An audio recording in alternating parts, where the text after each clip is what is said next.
Hi students, welcome to session 13 of Habitat of the Living. In the previous session we studied about adaptations for various habitats, various major habitats.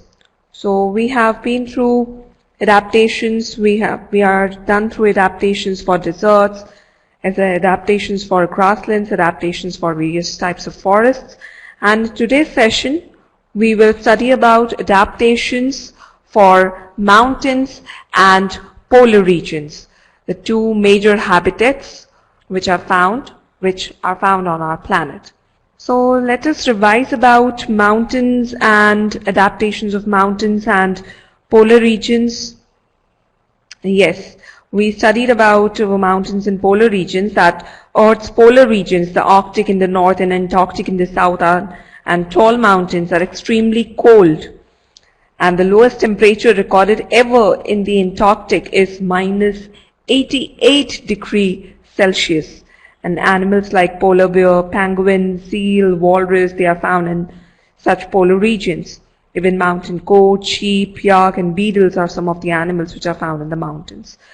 So basically we are going to study about the animals and plants which are found in mountains as well as in polar regions. So let us start with today's session and learn about the adaptations for these major habitats. Yes, adaptations for mountains. Now, the animals which have adapted themselves to survive in such habitats are polar bears, yak, mountain goats, and other animals too, which we are going to discuss. So some mountain animals hibernate or migrate to warmer areas during colder months. Like here you can see a beautiful image of one such animal which is found on mountains. That is alpine marmot. So alpine marmot is one such animal that hibernates 9 months of the year to save energy and avoids harsh winter conditions. And other animals reduce their activity level, saving their energy only to look for food. So one of these animals is alpine marmot. So beautiful picture it is, right?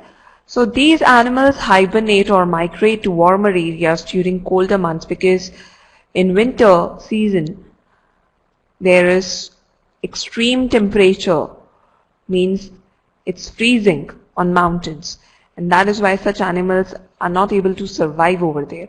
So because of the scarcity of food and because of scarcity of water, they have to migrate to warmer areas.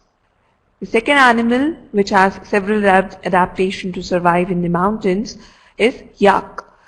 Yak's mouth is adapted for grazing a variety of plants, and its thick coat of hair protects it from cold. Even there are other adaptations of yak too. This is a beautiful picture of yak.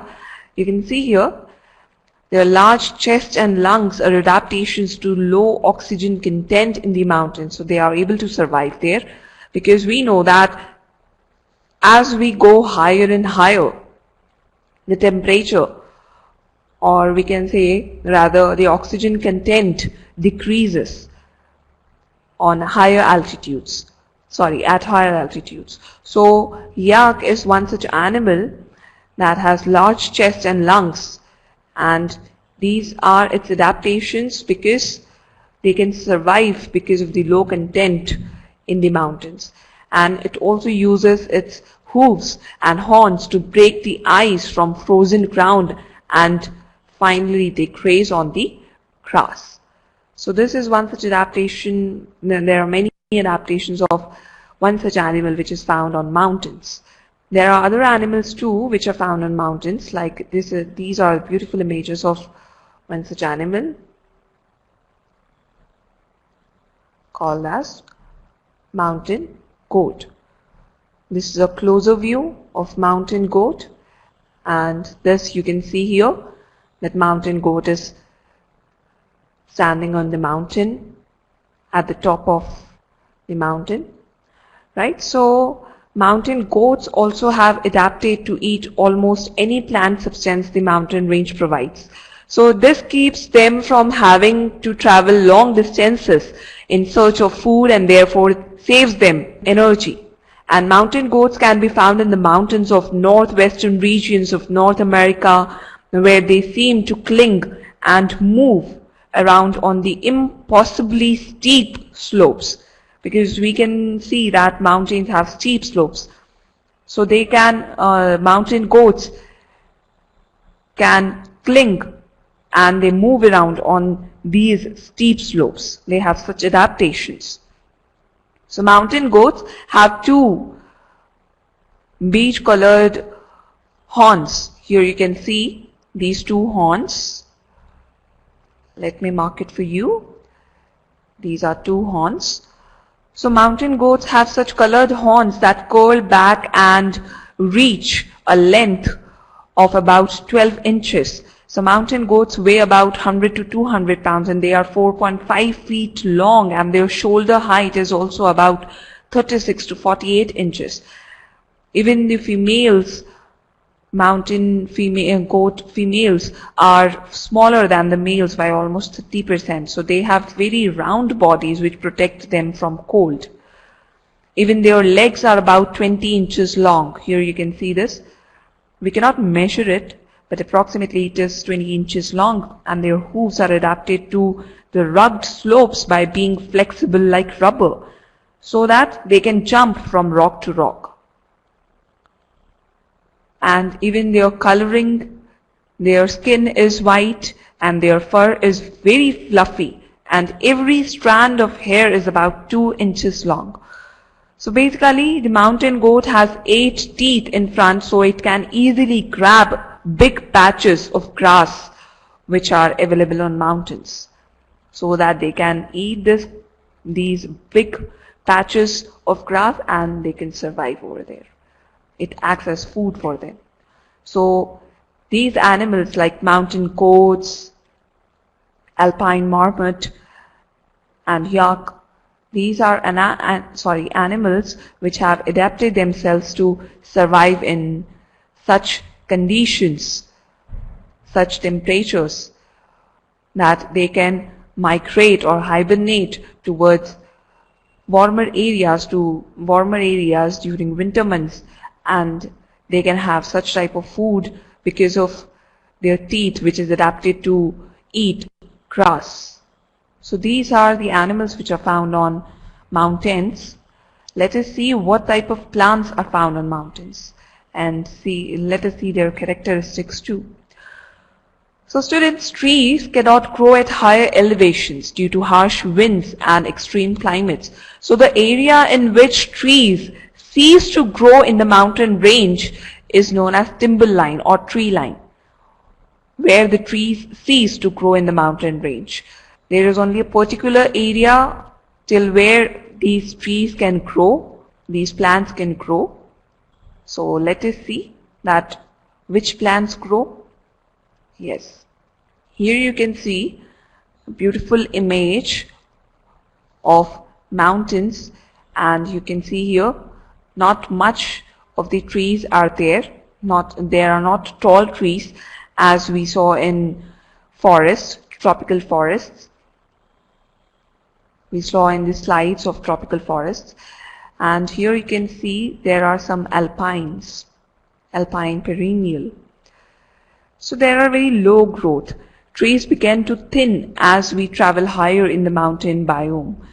Trees cannot grow at higher elevations, and plants that can survive above 3,000 feet include sparse grasses. Here you can see some of the grasses. So here are sparse grasses, and these are alpine perennials. These are sparse grasses, means less number of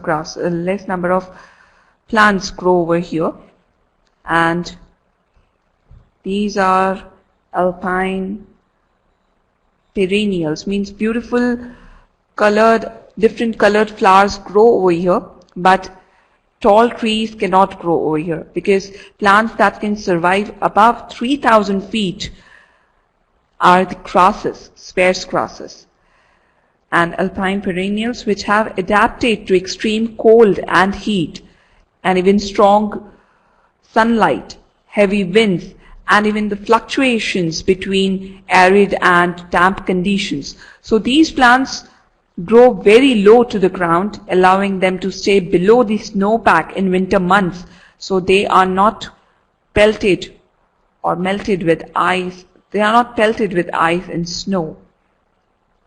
And during summer season and spring season, these grasses in the mountains, spring and summer in the mountains is actually a very short period between late June and September, after which frosts begin and mountain ranges are covered with snow. So for this reason, plants have adapted to store food, moisture, and energy. And plants at higher elevations have stems or rhizomes which extend deep beneath the soil surface to get water. And these stems allow food storage, so plants can begin immediate growth in the spring without having to wait for the soil to thaw to provide water and nutrients. Because very low amount of, we cannot say that there is very less amount of nutrients, but there is scarcity of water in winter months because the water freezes. And so other plants have formed a waxy substance on their leaves that seals the moisture in, due to the fact that thin soil in the mountains cannot retain the moisture.